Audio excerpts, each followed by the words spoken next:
Okay, first of all, I love that you mentioned the fact that we now have several flights back to South Africa. And of course, South Africa is also access to Mauritius and access to East Africa, access to Namibia and across to Botswana, all the countries here in Africa.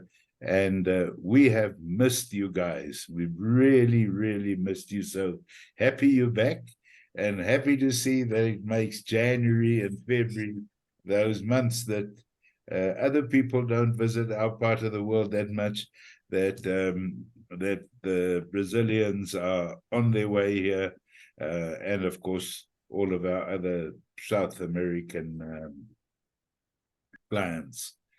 So my job is just to give you a quick rundown on the company. For those of you that don't know us or don't know me, I'm Philip. That smiling fellow there is my son, Alex, and hopefully he will be the future of our company as we go into the next few years. So first of all, Journey Beyond is a really small family-run business. It's my wife also works in the business. She's actually down at Plet at the moment, taking a break after the safari high season. And then, Alex, are you going to be moving this on, or am I moving I'll this be on? I'll be moving it on. Don't worry. Don't worry, Dad. Okay. I think everybody has now seen that this is the serendipity and traveler made thing. So the question often is, why Journey Beyond? When there are so many large companies and so many well-known companies, well, simply, we are completely independent.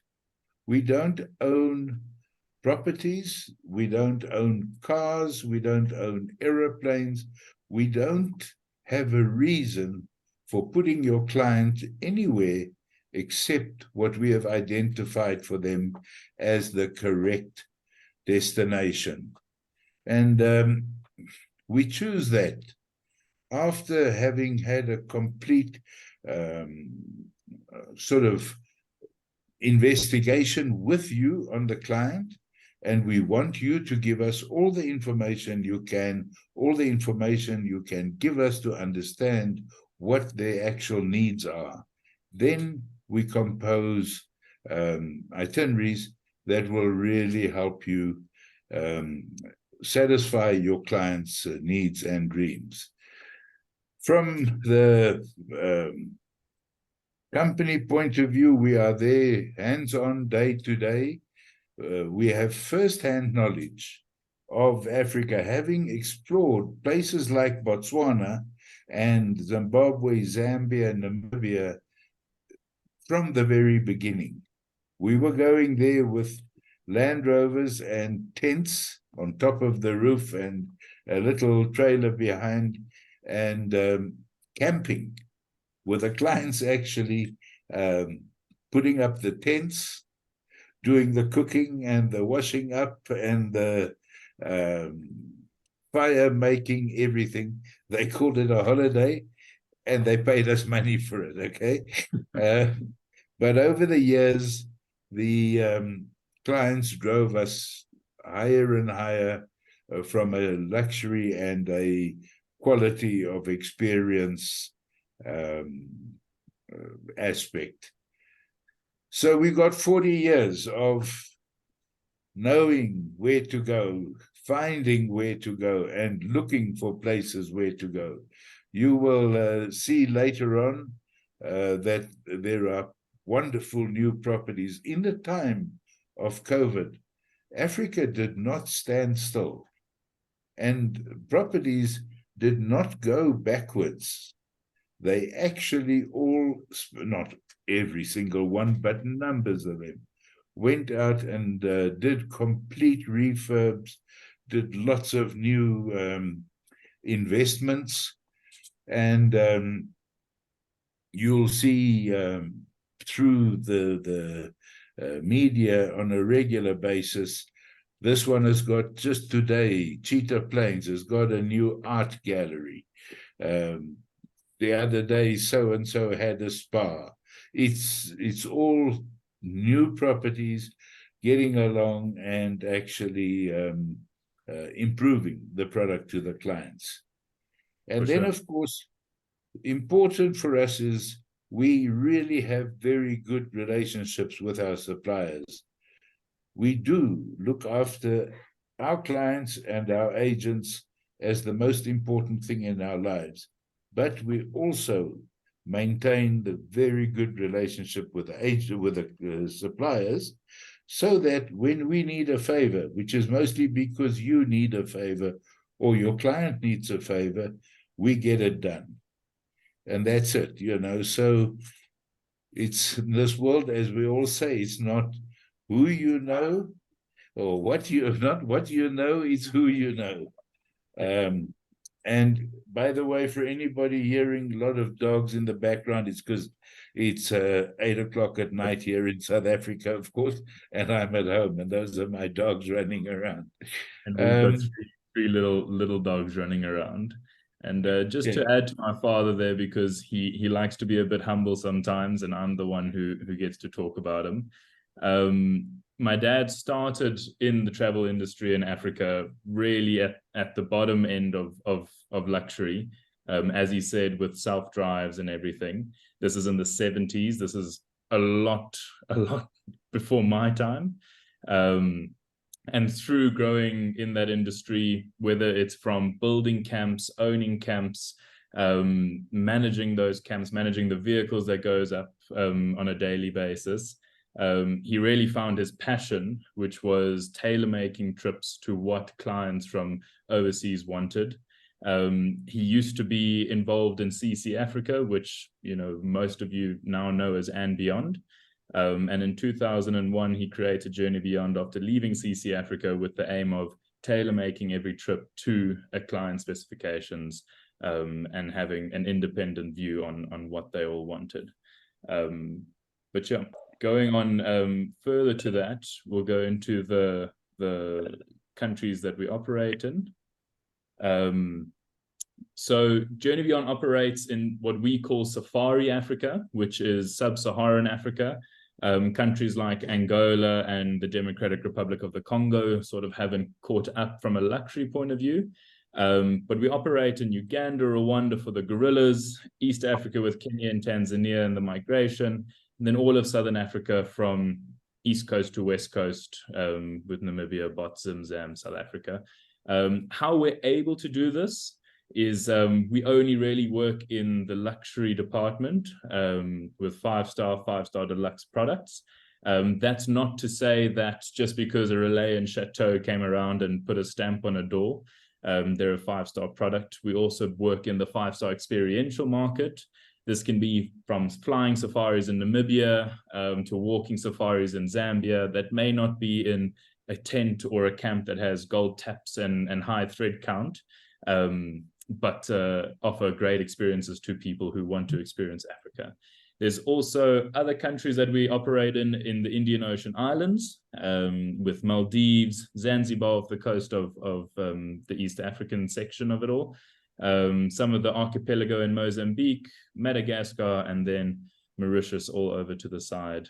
It's not on the map, but it is there just off the coast of Madagascar. Going into, the products that we offer, obviously there's the high-end stuff with private jets, helicopters, yacht charters. That's a given in most of the DMC sort of sectors. There's exclusive use villas, boutique hotels, private escapes. This photo itself is Singita Quitonda in Rwanda, one of the new Singita products, and obviously this Qatar's house just next to it. This is Seneva in Maldives, which my dad will be able to tell you has a wonderful slide on the side, as you can see. He has personally tested that himself. And if you can see the little section on the roof, that's a roll-away stargazing set. So it rolls over, the king bed underneath it opens up, and you get to sleep under the stars, which in the Maldives is a bit of a riskier task than most people think. because a little rain cloud may come over and sprinkle on you during the night, which can cause a bit of a commotion. One thing about that, sorry, Alex, just go back to that photograph.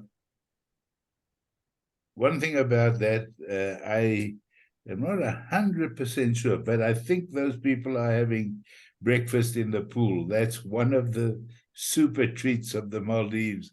If you're at Sinai like this, is you actually have your butler bring breakfast in the swimming pool as opposed to on a table. A real treat. For sure. Then we've got photographic safaris. This is a photo from Great Plains. If you can see the vehicle in the background of the Okavango Delta. There are even more specific vehicles than that have the gimbals that go across that keep all the cameras, you know, steady as the vehicles are moving. Great for videos, great for photography. Yeah, photographic safaris, which, I mean, you get photos like this and like this. And in these camps nowadays, there's oftentimes on-site photographic professionals who sometimes take the cameras outside of the boxes for the people and set them up for them and teach them how to use their cameras, what the cameras are capable of, and then they get to take photos like this home with them. Yeah, and I wanted to say, just go back there, Alex. One of the top luxury lodge benefits is some of the lodges include the use of some really good camera equipment, long lenses, and then they do give you insight into, as Alex said, using your own equipment and how to use that. And at the end, they put your photographs on a flash stick and off you go. Off you go. And that goes from all camera categories down to your iPhone that's in your hand. They teach you how to use the exposure on it. I personally have had a lesson on that, which is it's great insight into something that you use every single day that a professional on site on your safari can teach you a bit more of. You have once in a lifetime wildlife experiences. I mean, one of the biggest markets we're seeing at the moment is East Africa, and more specifically the gorillas. Rwanda, with a lot of the high-end properties with Singita, one and only is there now, Wilderness Basati and Sabino. It becomes so much more accessible from a luxury point of view and just from an experience point of view. We did it earlier this year for my dad's 70th.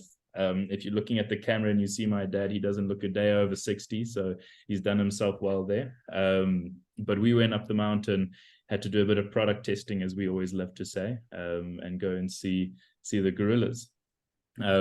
Here's a kayak. It's not a Makoro, but you get Makoro experiences in the Okavango Delta, where you go on these canals with elephants like that one looking at you and sometimes crossing across the river if you're lucky enough. This is a kayak that would be on the Zambezi River, probably in Zambia, where you get really close to the animals and just get a different perspective on it all, because when you're in the back of a game drive vehicle, you feel like a little bit protected, and suddenly when you're below all the animals, about, you know, half a foot above the water, everything becomes a little bit more perspective setting. You know, a big part of travel these days, we were just actually at the Wilderness 40th celebration yesterday, and they highlighted social upliftment and conservation. It's a huge part of travel. It's a huge part of Journey Beyond. We really are trying to incorporate social upliftment, conservation, ecological friendly partners. We tend to sell properties that agree in that sense of there is a product that they're trying to push from a conservation aspect. All these high-end lodges now have, you know, followable conservation efforts, and whether that goes into the communities around the land or directly into the animal conservation, it's really something that's highlighted and something that we're supporting at the front lines with our suppliers in hand, and through our agents and through our clients. It's really possible. You have honeymoons, anniversaries, and special occasions is also in our portfolio. All of our clients are FITs. We don't do groups and incentives. That just goes with the tailor-making side of us. This is Conrad in the Maldives as well, a beautiful honeymoon destination. I personally haven't slept in that bubble, and I hope not to have a need for it for a while, to be honest, but I hope it may come one day. But yeah, we deal in the FIT market with all these small groups traveling around and finding destinations and experiences like this to tailor make to all of them. This is horseback riding through the Okavango. I mean, the photos do it justice. It's difficult not to fall in love with Africa once you see all these sort of things. Privately guided and special interest tours. This would be walking safaris in Zambia, getting as close to elephants, rhinos, prides of lions as safe as possible. Then you've also got food experiences. Obviously, South Africa is a major destination for food. A lot of Africa is, but if I can highlight South Africa for something, you've got your wine experiences, your wine pairings, you've got your fine dining, your tasting menus at Fane and whatnot that really make the food experiences down here great. Another thing, having just traveled through the States for 3 weeks, the value in the food down here from a price point of view actually opened my eyes to everything, because going to some of those TL lunches made my eyes water a little bit, but I guess it's just two different worlds. And then, of course, you've got family and multi-gen vacations. Nowadays, people are traveling with not just their own family, they're traveling with grandma, grandpa, sometimes grandma and grandpa are paying. They've got, extended cousins or second families traveling in groups of 12, 14, 18. And there's all those destinations that cater towards that, especially with littlies coming to, I call them littlies, just the children coming to Africa. A big consideration, obviously, is malaria. I know to Brazil and South America, there's a couple of viruses that go around with the mosquitoes too, so there isn't generally that big of a worry. But if it is a worry for clients, we find destinations like in the Eastern Cape in South Africa or in Madikwe, where the risk is zero. There's no malaria in those areas. Another one is spa and wellness retreats. All these high-end properties have wonderful spas, wonderful places, wonderful, programs that get put together, whether it's spa treatments or centering yourself in life. Africa is a great destination for finding, one's purpose, or just slowing down and escaping the natural world. We actually had a request the other day to have, we had an exclusive use of a property, and they asked to turn the Wi-Fi off before they all got there, so the kids didn't have any access to it. Just so that they could escape the natural world, escape social media, become one again with nature, which for me is also one of my personal favorite reasons of traveling.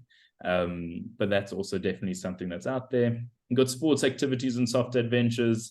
That's pretty much Africa as a whole. You've got these downhill derby bikes coming down Table Mountain. You've obviously got Devil's Pool in Victoria Falls. You've got bungee jumping off the bridges. You've got the list goes on and on. Soft adventures like hot air balloons over the Masai Mara. The opportunities really are limitless when it comes to Africa and what's possible. Here's Devil's Pool, as I just mentioned, for those who are a bit braver than me when it comes to heights. At certain times of the year, the water level drops enough in the Zambezi River going into Victoria Falls, and this little pocket of safe haven, I guess is the right word, opens up, and you can sit in there and swim around. And some of the really daring people go half torso over, and someone holds their ankles, but I don't put my life in someone else's hands very often. So I'd avoid that personally. We've got luxurious railroads. If you don't know some of them, if you do, you obviously know the Rovos Rail. That's now just got a new route open that goes from Angola all the way across to Dar es Salaam in Tanzania, going east coast to west coast. Across Africa, there's obviously also, Pretoria down to Cape Town up to Vic Falls in this ultra luxurious train that takes 2, 3, 4 nights on most trips, and something a little bit longer. They have 28 trips from Cape Town up to Dar es Salaam, with ultra catering, great food, great experience, great service. You go to all the sort of landmark destinations. So if you're going from Pretoria down to Cape Town, you stop in the Karoo and you stop in Kimberley to look at the diamond mines that are a huge historical part of South Africa.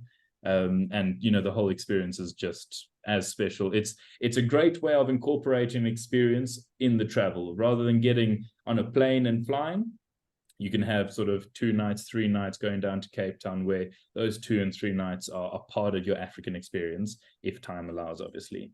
Then there's a couple of private places. You know, this is Cape Town. You've got Cheetah Plains, as my dad mentioned earlier. One thing he didn't mention about Cheetah Plains is they also opened a hair salon in the middle of the bush, which is included in your rates. So if you, someone who wakes up on a Tuesday morning in the middle of safari and say you want to get your curls done, they can now do that. On top of you seeing elephants and rhinos and lions around every corner, they make sure you have a good hair day for the photos. And then that's pretty much us in a nutshell. The biggest things I'd like to highlight, which go right back to the beginning of the presentation, as my dad covered, is there are so many properties and products that offer DMC services and whatnot, but the biggest selling point for us is just being completely independent. Our entire mantra is working with you as the agent, as our client, and you working with your client to understand exactly what their why is of coming to Africa. Why do they want to come to Africa? Is it a bucket list destination? Is it a return trip? From big details to where do they want to go, to the small details of what water do they drink? What wine do they drink? How do they travel? Do they travel fast? Do they travel slow? And picking properties that fit that person perfectly from beginning to end to ensure that they have the best experience for them. That's pretty much, you know, us as a company. That's amazing, Alex. Very nice. I think it really shows how special Journey Beyond is. That's amazing. Thank you so much. I also have one more thing, because there's obviously a lot of properties and product in South Africa. So on top of showing the properties and product, which may take a little bit of time, I'd also like to show our itinerary and lookbook presentation. For those that know Safari Portal, we're on Safari Portal. For those that don't, I'm going to stop sharing my screen for a second and bring up our lookbook. Can everyone see that? Does that show yes, nice? Now we can see it. Perfect. Let me make that a full screen. There we go. So this is Safari Portal, and this is how our itineraries and our lookbooks get presented. So this is a lookbook, and this is generally something that we prepare right at the start of an inquiry, where, you know, maybe a client doesn't know exactly where they want to go, or maybe, you know, they stuck up on a few properties, or they just want some inspiration of what's out there. A lookbook like this allows you to sort of go through all the destinations and all the sort of things that exist without having to put together an entire itinerary from start to finish with meet and greets, pickups, and transfers. It's just to give everyone a better idea of what sort of exists in the destination they want to go to, and allows them to fall in love with a few properties. This is pretty much only on South Africa. As you can see, there's a long list there of 19 properties, which I'll sort of skim through just to show a little bit. Yeah, there's obviously more countries to go through, but this is just sort of a brief on South Africa. It'd be rude to start with anything other than the mother city of Cape Town. This is just an area overview. Don't worry about the text. This will all come in a follow-up, so you can read into it a bit more and have the properties on hand. It just gives you a better idea of the area that they're going to and what's sort of available and that sort of stuff. One of the flagship properties now in Cape Town is the Silo, part of the Royal Portfolio. It's not everyone's cup of tea. I love it personally. And again, that's where working with clients, working with people becomes really important, understanding if this is a sort of property that's going to suit them. You know, if we go to a couple of the photos, there's a bunch of different colors. This is a bit one more of the slightly more modest rooms. You see all the yellows coming through and whatnot. I shouldn't spend too much time on each property, because then we'll be here for ages, and I don't want to do that. But yeah, we've got Element House, which is outside of the V&A. which is another fantastic product with beautiful views, great food. That's pretty much standard for all these properties. Safari Portal, as you can see, shows you all the different villa options, all the different room options that are available. Obviously, there's the one and only Cape Town. For people that are more familiar with one and only and love, you know, we call them one and only babies, which there's nothing wrong with.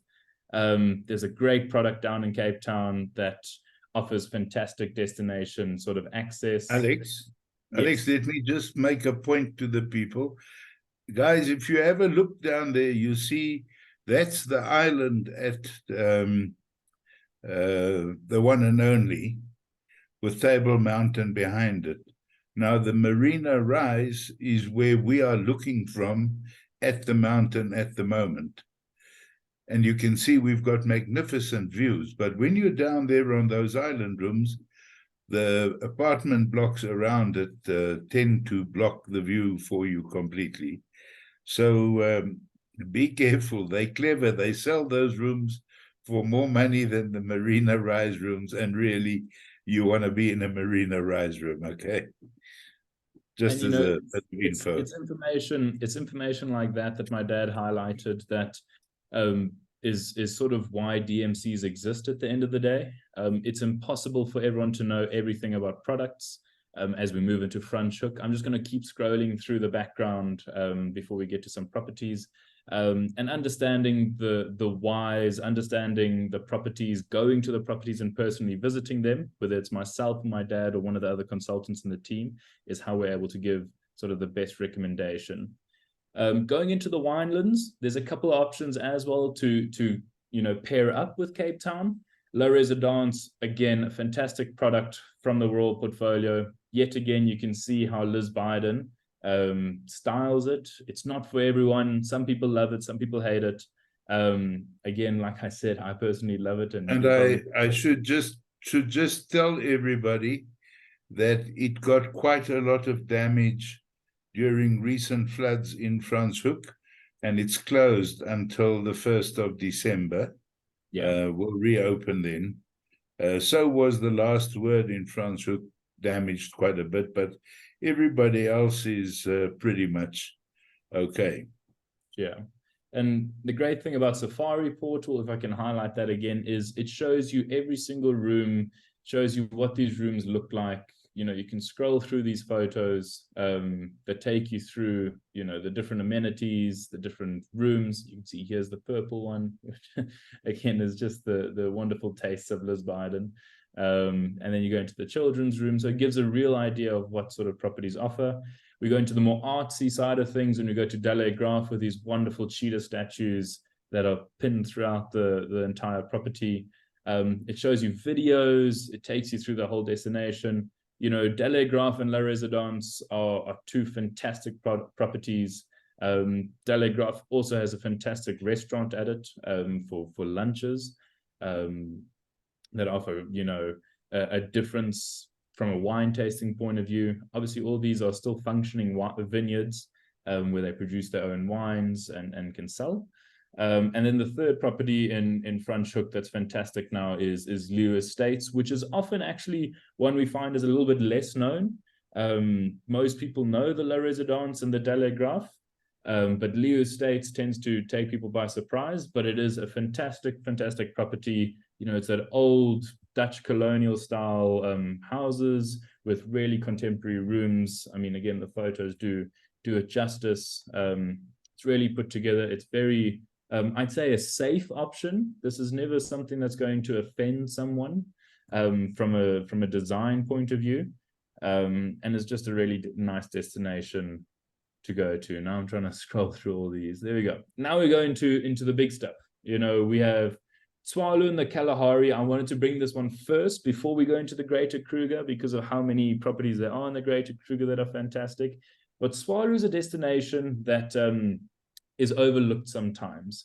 You know, it's in the Kalahari Desert in South Africa, and now has daily flights from Cape Town up to it, and then daily flights, I'm pretty sure, from Tswalu down into Joburg, and then you can go into the Kruger National Park and link up Cape Town and Kruger Park really well. it's just a different destination where you have the contrasts of the oranges. Now, if you know the Kalahari, it's quite a similar desert sand to that of Namibia.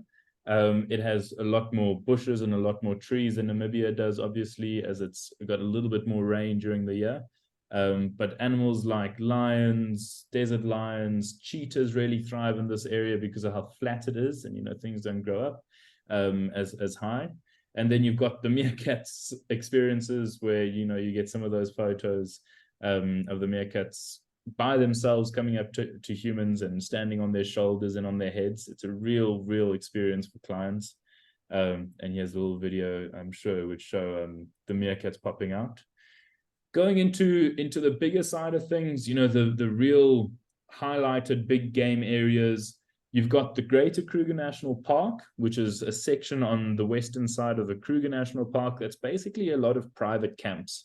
You've got the Timbavati, which were highlighted over here, and later on it'll show Thorny Bush, and just after that it'll show Sabi Sands, which is obviously a big name in the industry.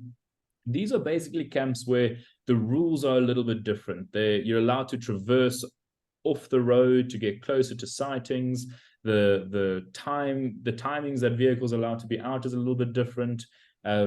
Guests can do bushwalks, they can do fishing, they can do other experiences other than just being on a game vehicle and going and seeing animals, as wonderful as that experience is itself. But yeah, so just as I said, the area overview sort of takes you through the Timbavati. These photos are not just here for show. There's a pride called the giraffe pride close to Walker's Plains camp, if anyone knows where that is. That's just had another white lion cub. There are now 3 in the Timbavati, and there's 1 in Kruger National Park. So that's, again, a huge thing to see, especially for animal lovers like myself. It's something that we sort of go out to try and find ourselves. But in the Timbavati, there's a brand new refurb to Tandatula Safari Camp, where now it's all these wonderful big rooms, family rooms, which again is a really important aspect to go over. Family travel is definitely on the up, and it always seems like people who are coming from the stateside or South America come with either bigger groups or families of 5, which tend to make life a little bit more difficult. But properties like Tandatula sort of cater for that. But just going through the photos, you can see how wonderful the refurb is. It was completely bulldozed down and built up again into a lodge that they wanted to go through. All these lodges you'll see tend to have a common denominator of some sort of water source in front of their camp. Water is obviously life, and in winter in Africa we don't have a lot of rain, so these water holes tend to have water in them all year round, so become really big animal hotspots in the peak season of June, July, August, when the waters are a little bit lower. And that's just to show you how close these animals get to the safari vehicles. Sometimes a little bit too close for comfort, but we'll never complain about that. Another fantastic lodge that I actually went to earlier this year is Makanyi. We went several years ago and almost had a different mindset about it. We felt it was maybe not as valuable as what the price had said, but having re-gone to it, getting to know Andrew, the managing director for it, and the GMs on ground, it really is a fantastic product and really well run now. Great value now, having said that, where clients can have a great experience with all the private amenities and great food for a reduced cost compared to some of the other properties that are on this list. And again, you see there's the water source just down there, where there's a resident hippo that is named I think it's Bulldozer or something along those lines. Excuse me for forgetting. This is the GM. You can't see his face over here, but his name's Riku. And that's Carmen, his wife, in the background over there, who run it with an iron fist. And it really, really shows from the quality that comes through from the product and the experience. If I spend too much time on every product, we're going to run out of time. So I'm going to try and go a little bit quicker. But like I said, this will be sent through to you in a follow-up. Now we've got the Thorny Bush Reserve, which really is the most recent or the most well-known big property in the Thorny Bush is Romalawan. You've got, the 4 lodges now with Romalawan Main Lodge, Farmstead, Waterside, which I can't see where the name is, but there's Waterside Lodge, and Africa House, which is their exclusive use villa for 12 people.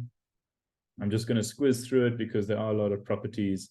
And then another hidden gem, which we went to at the end of last year, is Saseka Tented Camp, part of the Thorny Bush group, which in my opinion is one of the best value for money lodges on the market at the moment.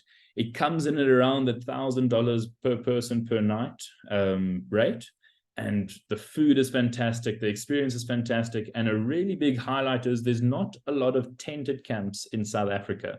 So if a tented experience is something that your guests are looking for, Saseka is, in our opinion, by far the best tented option in South Africa.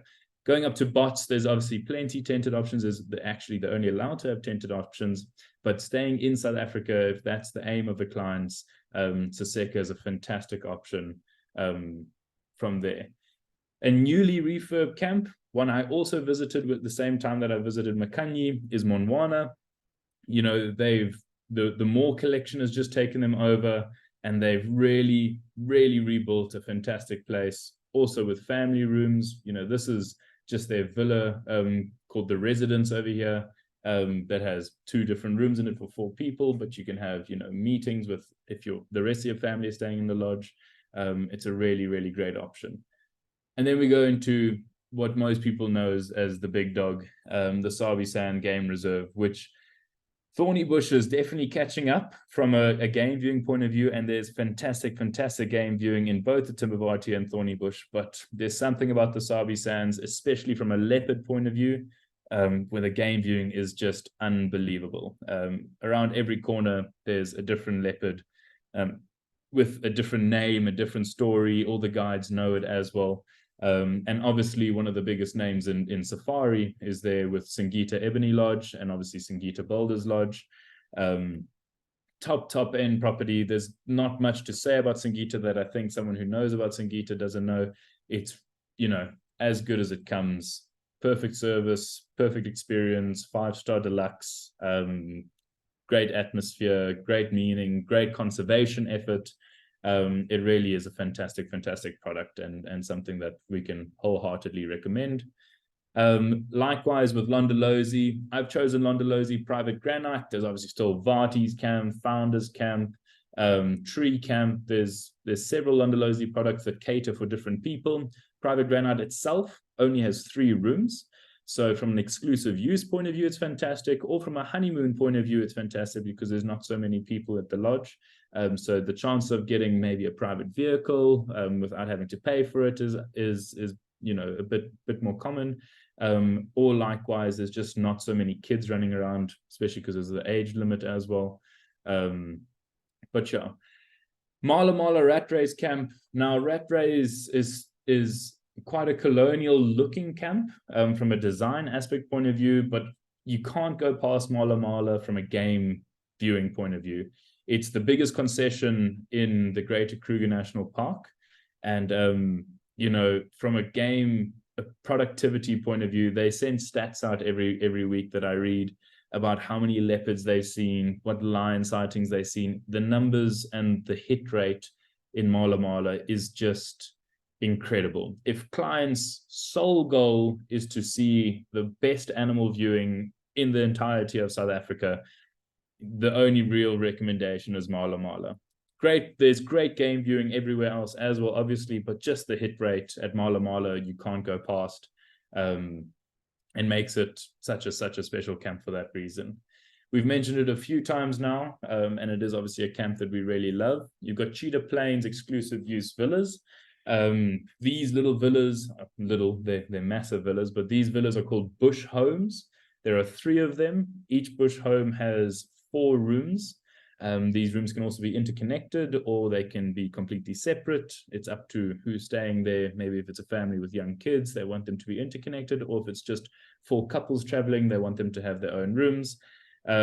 you know, this is ultra modern, ultra chic. They've got an art gallery, like my dad said, that takes you, you know, to sort of New York in the bush, for lack of a better explanation, where it's ultra luxury. I mean, this is Mapocho House. There's 3 houses, Mapocho, Karula, and the third one escapes me, but they're all identical except for their location. Mapocho is arguably the nicest one because this is its view over the dam. But having said that, Karula is the one that we stayed in, and it's as nice. It's, you know, stunning, and you still get the fantastic service, fantastic food, and an ultra fantastic wine experience as well, with sommeliers on hand right there. Then you go into the western sector, which is a little bit different in the Sabi Sands, because the western sector is a shared concession.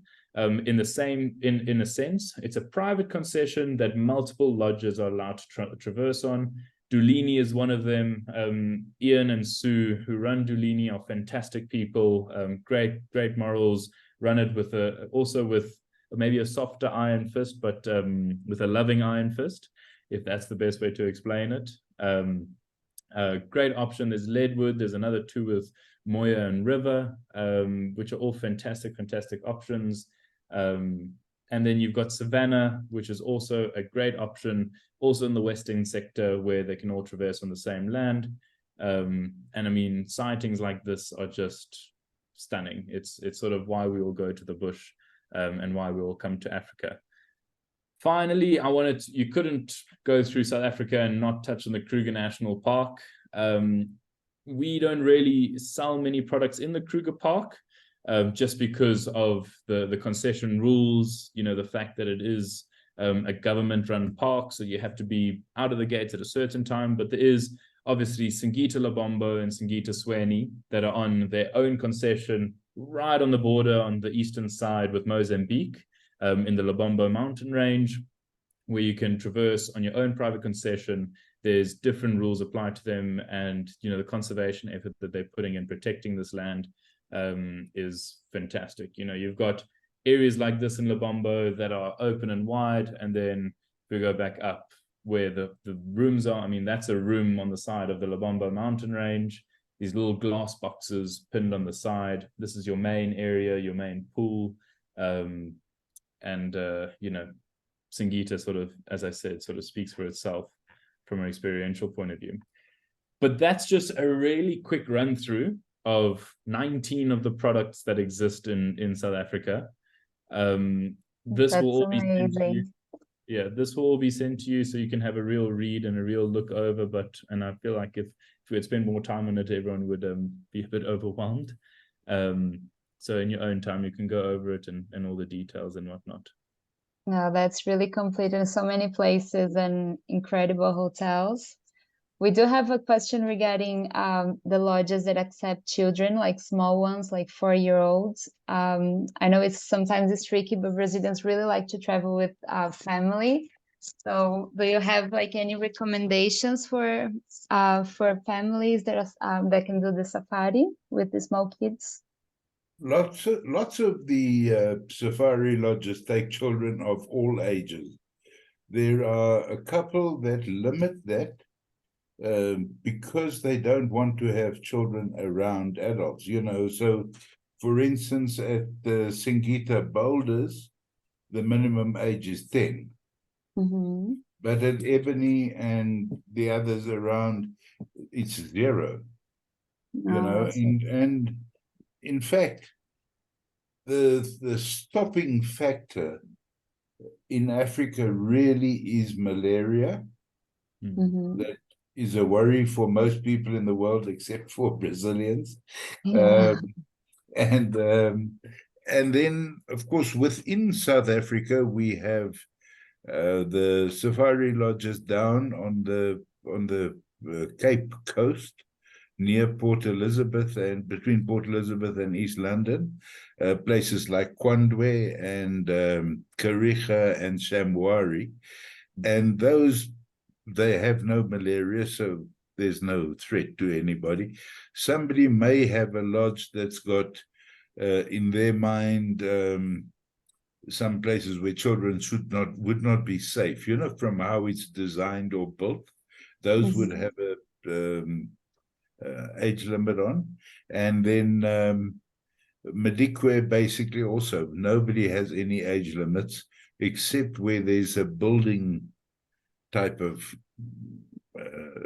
danger to a child, because the other thing that you also have to remember is that when you get to the 5-star lodge end of this business, and not even the 5-star, all of them, some lower level, they all have swimming pools. And quite, at each room, let alone just a central swimming pool. So that's a problem for very small children. And then some of them have steps, and so that is a worry. But very few of them actually still have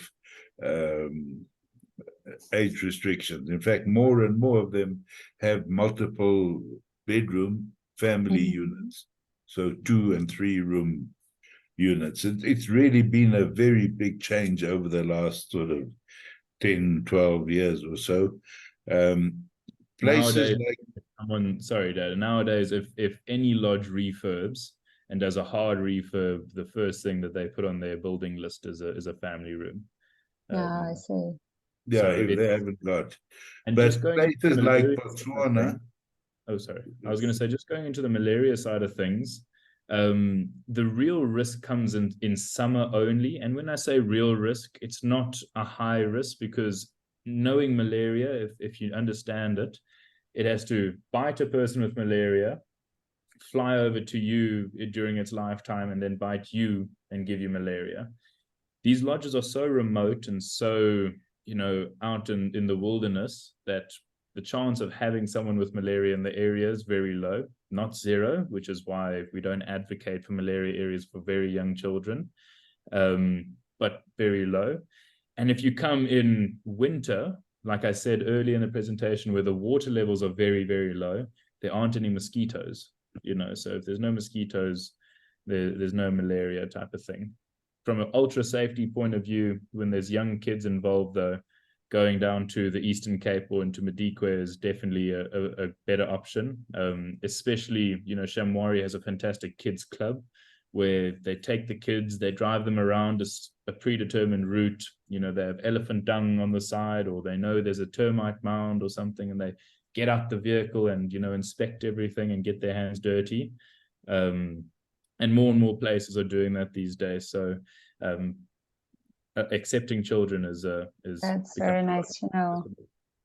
That's nice. Yeah. And do they still require like private cars for the safaris, or it's more flexible as well?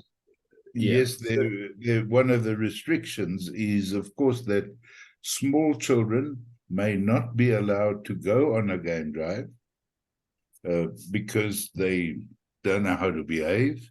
Yeah. And that's in the hands of the ranger, who decides, because animals don't seem to react even to adults making noises.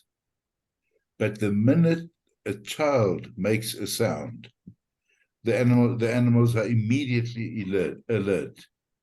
And I think it's because they understand young and weak is the same thing, so immediately everybody's much more interested. But you also have to figure out that there are other people at a safari lodge, and they maybe have left home to escape their children, and somebody can't be put on the car with children type of thing. So for that reason, and those either we choose units that come with a private safari vehicle, like the family unit at Tandatula, the 2-bedroom family unit. There's 2 of them, I think, Alex? Yeah. They both come with a private vehicle already, so it's in there. It's not an extra cost item. Of course, it's built into the cost of the suite, but it's there. And it's mostly the separating honeymooners from people with lots of kids and separating people who have had their kids and don't want to hear new kids scream or have them interfere with their game drive, you know. Anyway, Yeah, different but kinds of. Africa has become very much more child friendly. At the Mhm. same time, we do have things here that bite. And for that reason, you can't just let a child run free and wild because they're curious and they Yeah. are fearless. So Mhm. they can, of course, get themselves into a You're problem looking at one of them situation. over here, unfortunately. Oh, really? Yeah. Unhappily, You know, there's also the debate a lot of people have of, is it worth doing a trip to Africa with your kids? You know, especially as Elaine said, at 4 years old. My dad still gets very angry with me because I was very fortunate at my young life to go to some wonderful places that I don't remember. But the way he answers it always, and I'm just going to repeat your words, Dad, so correct me when I'm wrong, is the joy that comes from the kids, even if they don't remember it later on in life, the joy of seeing these animals that they've seen on TV, that they've watched on YouTube, the ultimate excitement they have. For any parent, again, I'm repeating my dad's words here, I'm definitely not a parent, is just something that everyone sort of wants to experience in their life. So if a family can travel with younger kids, even if it's for just that reason of the pure excitement and pure joy they get, it really is worthwhile. And likewise, as we're saying, with a family travel being more accessible in Africa, it becomes even easier to do it. Well, I Yeah. bet it's very special. We also have some more questions here from Mexico, from Marianne. How many days do you recommend for a great safari? Usually the average length of stay. Oh, that's really a tough one. You know, the length of stay in a place like Botswana may be different to a country like South Africa, because here we have the Cape, the winelands, the Drakensberg, other natural phenomena and attractions, as well as the safari. Whereas in Botswana, you've got basically safari, but in different areas. Some are in the desert, some are in the Okavango, some are in the Moremi or Savuti or Chobe.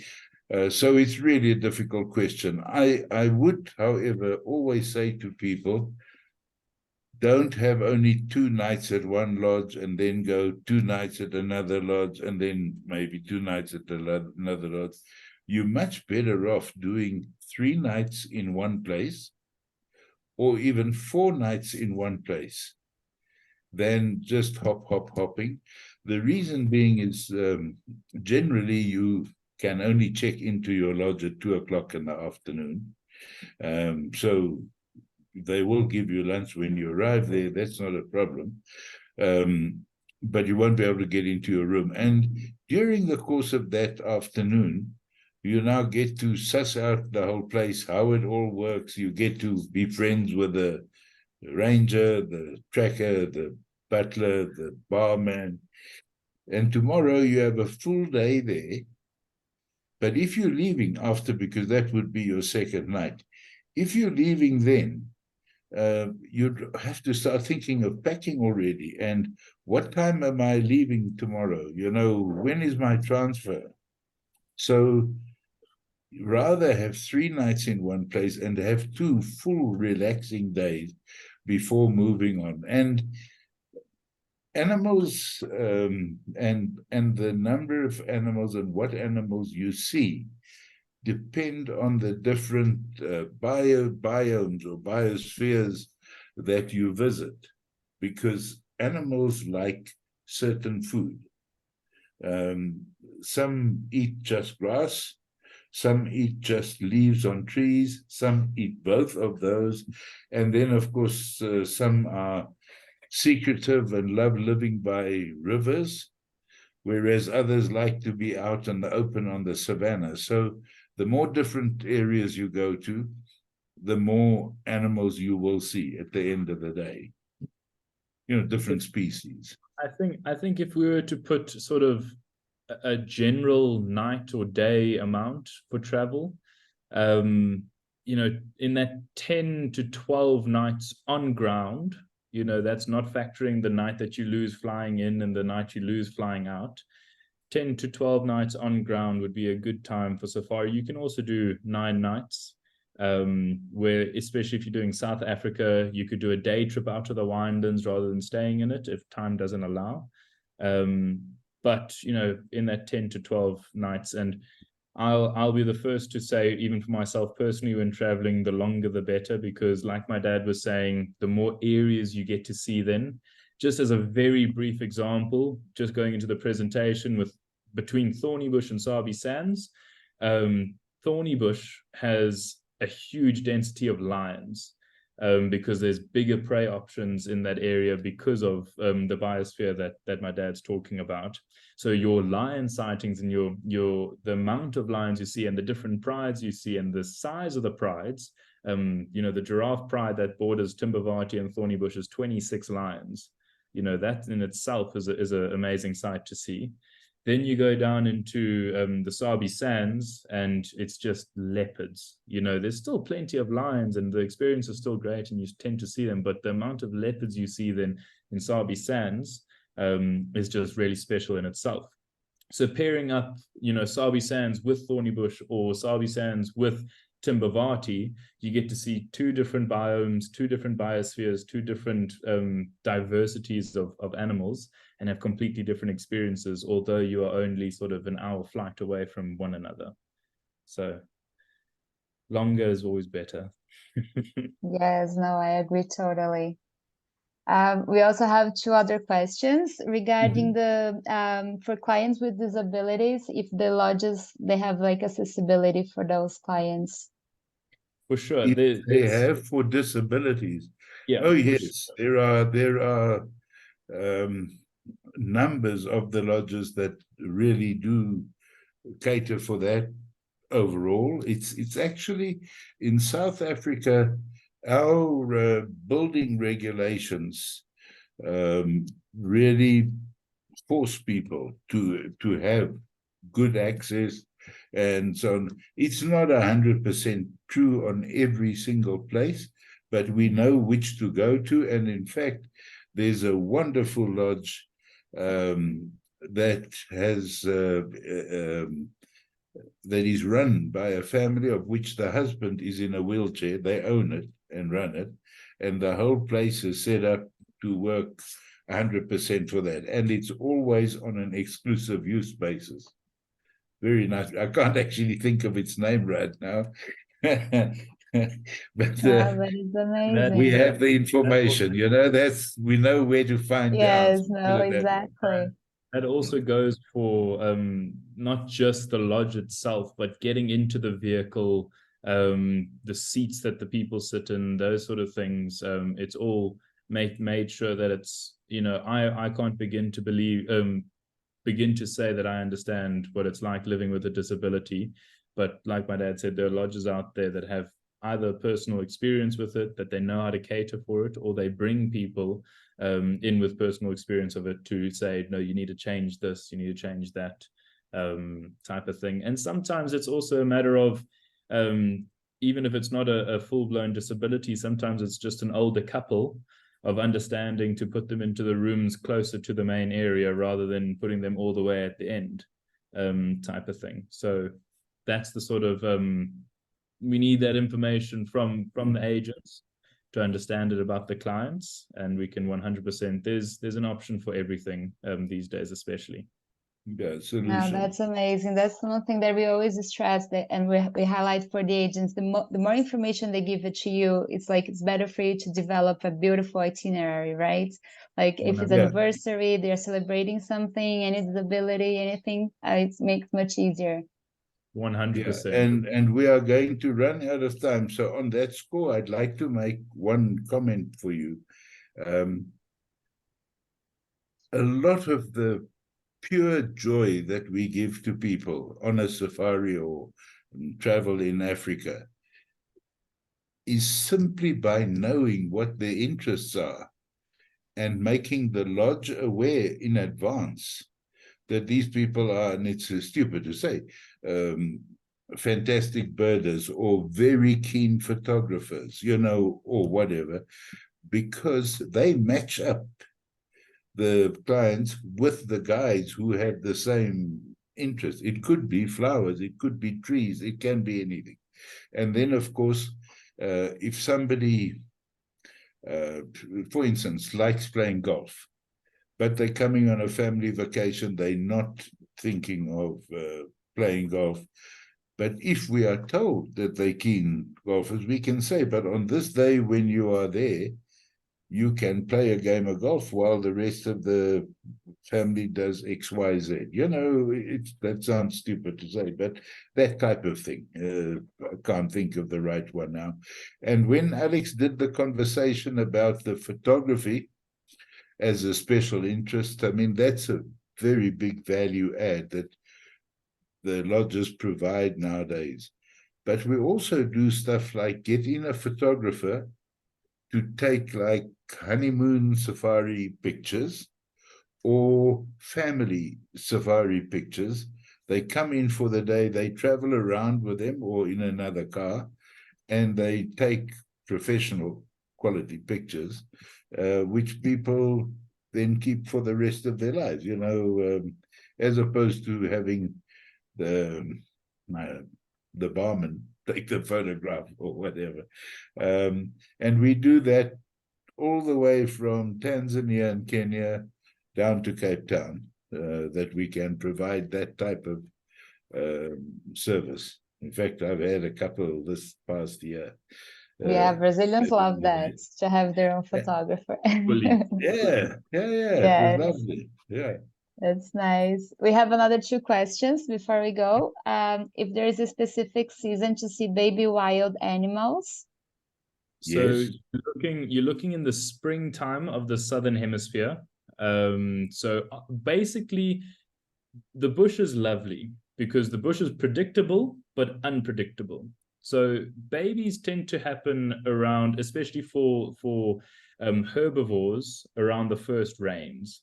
And that tends to come around the end of November, beginning of December type of thing, around this time of the year, actually. Here in Joburg, we had our first real rain this week, type of thing. But the first rains haven't happened up in Kruger National Park yet. When the first rains come, you tend to see a lot of babies come around. So around December, early January, you've got your babies, your baby impalas, type of thing. When it comes to bigger animals, your elephants, hippos, rhinos, and your predators, those cubs and babies are born throughout the year, because they aren't as dependent on thriving in that sense. Elephants know when they're in water and they have a lot of protection. Whereas, having a baby, all the mothers in the call will know it's hard work and effort. So they tend to have their babies around when the greenest grass is being grown, the luscious bush is being grown, so that there's the most nutrients and they can be as strong as possible after the baby drops, and try and protect it as best as possible. So around this time of the year, obviously, and my dad's more of an expert on East Africa when it comes to the migration, there's a certain time. So Dad, I'll let you explain that. Yeah, that's early March. February, March, they all, and like the impala have basically all their babies all at the same time, although it's individual mothers having the babies.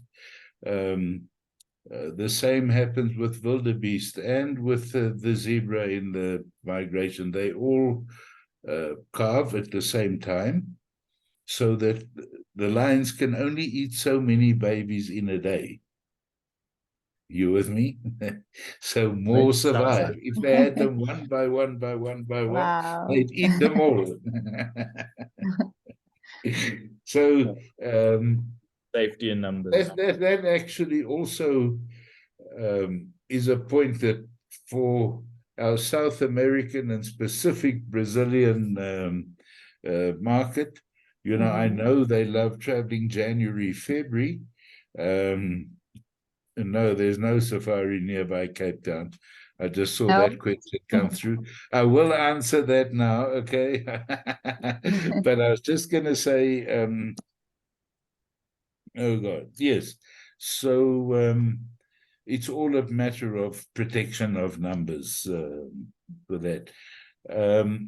The Fernanda, I promise question, he's nicer to talk to normally than that. He's not as blunt always. yeah. What was the for complete question? Can we see it again? Is Uh, Oh, there is there a place safari near Cape Town? yeah. Yes, there's a place near Cape Town. It's called L'Aquila, La Aquila or something, you know. Really, it's probably something similar near Sao Paulo. I don't know. Some place where you can drive out to and see animals standing in fences or so. And that's not 100% fair. The closest safari lodge to Cape Town is Sanborna, which is about, what is it, Alex, 2.5 hours out of Cape Town, Yeah, let's something say like that. And closer to it's a nice lodge, but that's semi-desert. And in animals, it's all food and water, you know. So if it's semi-desert, there's not enough food to have a lot of animals. It's a simple equation. And it's a very dry area, although there are rivers that come out of the mountains there. So you really have to go to Gondwana near Mossel Bay, which is about 4 hours out of Cape Town, 4.5. And then around some areas, there's like Botlierskop and a couple of others around Prince Albert area. But again, all of those are in semi-desert area, not the same as The ideal safari somehow. Nowadays, Fernanda, just to add to that, if your worry is from a malaria point of view, it's obviously different. But if it's from an ease of access, to know if there's safari around Cape Town, there are daily flights that go to Hoedspruit, HDS, and to Skukuza directly from Cape Town. You don't have to stop off in Johannesburg. That are, how long's the flight? 2 hours and a bit. A bit of change. 2 hours with a bit of change type of thing. That makes connecting the destinations really, really easy. If the clients are coming out of either the States or South America or Brazil, there's direct flights now, as we all know, from Johannesburg in any case.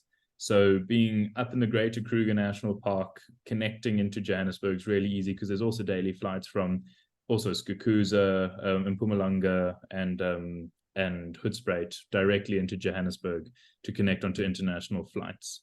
So connections are really, really good. So from a safari point of view, to get the fullest experience out of safari, going up there from a connecting point of view is not difficult. Yeah, and then of course the small hop type of aircraft, you know, the light aircraft where we go from one lodge to the other, those take you from Johannesburg to Madikwe, which is malaria-free. They take you to Maritaba, Velgevonden, Waterberg, which is malaria-free. We hardly mentioned those areas. And they take you to the safari lodges in the Kruger Park, all direct, you know, so really very easy. Yeah, it's super well connected. That's great. And just before you go for dinner, one last question. Which is the amount of the tipping policy for the lodges and for, I don't know, restaurants in general? So I'll tell you one thing. Diego knows this one. It's not as extortionate as the tipping guidelines in the States. It's very different from area to area, and we have tipping guideline sheets that we generate for each area that on inquiries get sent out, you know, towards the end of an inquiry, which is it's a question, especially we see from the North American market, that is very conscious because there's a big tipping culture in the North American market. So to put a percent to it is difficult. It's something we reevaluate every year. We ask the suppliers themselves what's a good tip, because we like the tipping culture. We like supporting people that are offering a great service. And obviously, like any tipping, it's never limited. If someone's been fantastic and made a life-changing experience, I see no reason why not to support that. But just to give a guideline, we have those tipping guideline sheets, which I can also include one or two of them in a follow-up to give a better idea. In fact, all that information is on our website. If you go and look under travel tips and this, that, and the other, there is at the bottom of it is a tipping guideline. It's basically in restaurants, it's sort of between 10 and 15.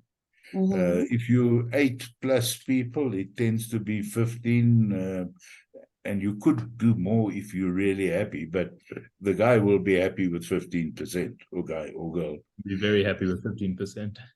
Nice. Yeah, and for normal restaurant visits, 2 people, 4 people, they would be very happy with 10%, even happier with 11, 12, 13, 14, but of course that's human nature.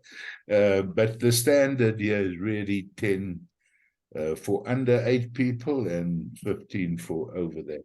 And then your safari ranger is like $10 to $15 a day.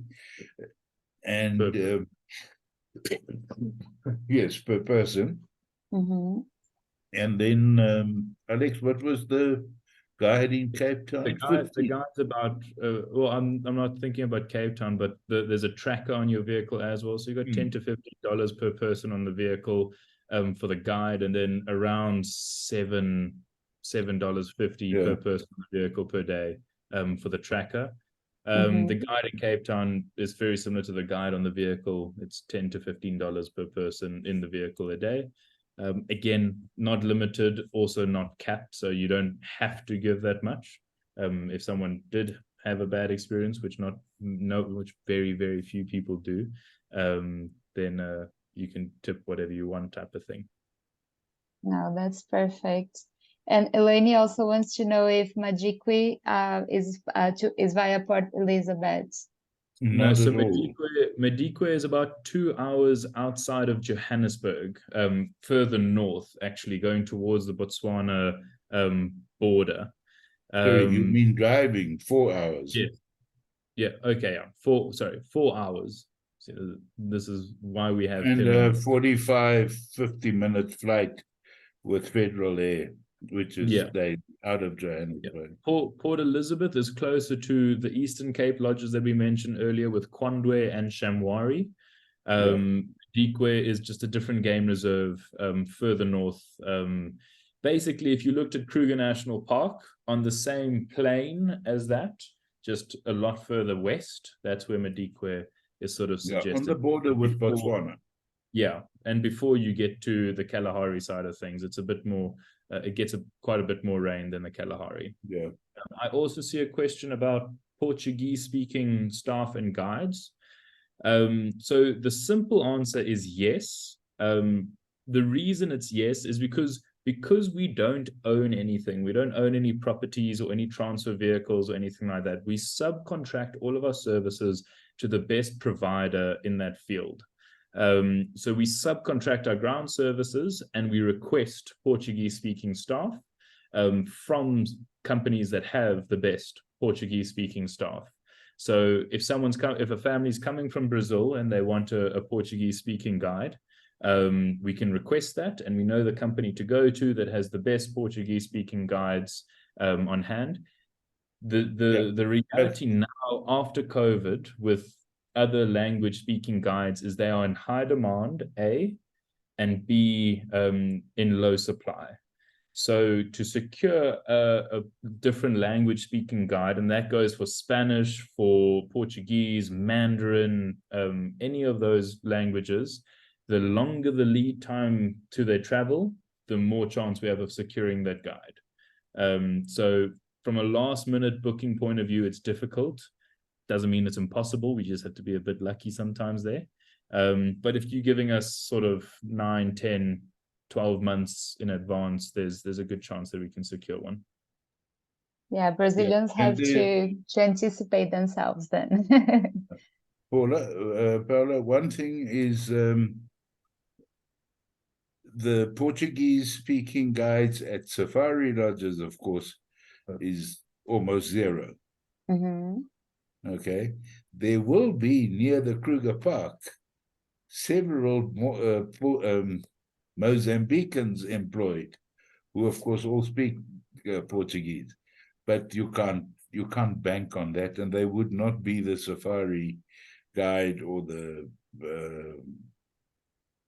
general manager or something like that. So if you want to have a Portuguese speaking guide at a safari lodge, we have to pay him, fly him in there, buy him a room just like your own room, so that they can go on the safaris with you, or put them in a guide's room and have a private safari vehicle. So it's an expensive exercise. It's actually much easier in Kenya and Tanzania to find Portuguese-speaking guides than here in South Africa. Now that's an interesting point.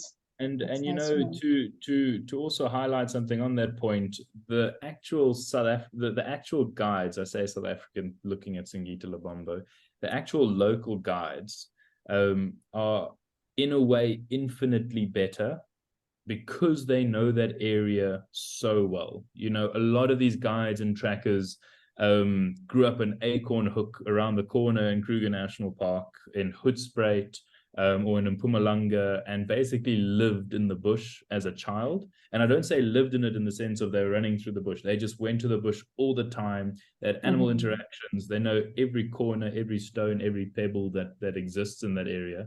So their knowledge and their understanding of that bush is fantastic, you know, and it really comes through when they're guiding people on the back of their vehicle, either with their excitement or with their knowledge.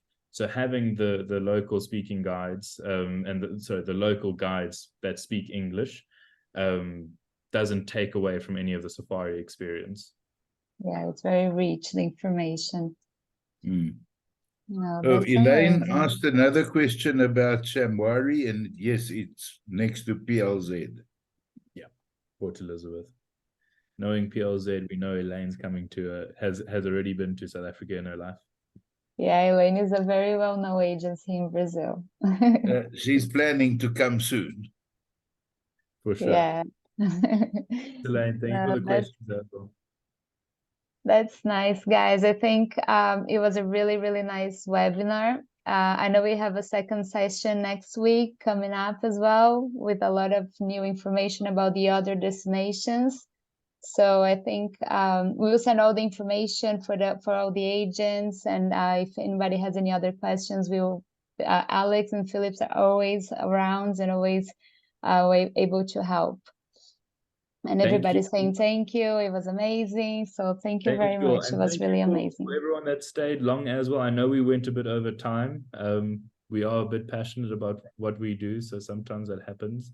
So thank you all for staying longer, and thank you for opening up your day to us. We really appreciate it. Thank you very much, Alex. Bye, Philip. See you next week then. Ciao, ciao. Bye. Bye.